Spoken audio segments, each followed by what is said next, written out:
Hello మిత్రులారా, మీకు ఇప్పుడు ఒక కథ చెబుతాను వినండి. ఒక పేద రైతు పొలం దున్నుతూ దేవుడా నా కష్టాలని తీర్చే మార్గం చూపవా అని ప్రార్థన చేశాడు.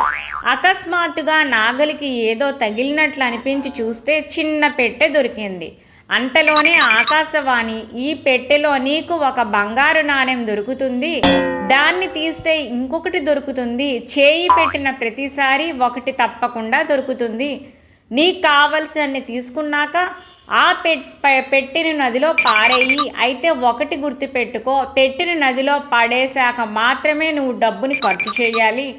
అలా కాక మధ్యలో ఖర్చు చేస్తే నువ్వు తీసిన డబ్బు మొత్తం మాయమవుతుంది అని చెప్పింది.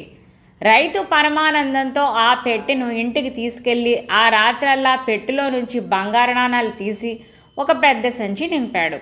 ఆ మర్నాడు కూడా తిండి నిద్ర మానేసి మరీ నాణేలు తీసి మరో పెద్ద గోనె సంచి నింపాడు. ఏమైనా తినడానికి కూర్చున్నా నిద్రపోయినా సమయం వృధా అవుతుందని అలా చాలా రోజుల పాటు ఏమి తినకుండా తాగకుండా నిద్రపోకుండా గడిపేస్తూ దాదాపు 10 గోనె సంచుల నాణాలు కూడబెట్టాడు. అప్పటికీ ఆశ తీరలేదు, పని ఆపలేదు. తన అత్యాశకు ఫలితంగా బాగా నీరసించిపోయి చివరికి ఒకరోజు మరణించాడు.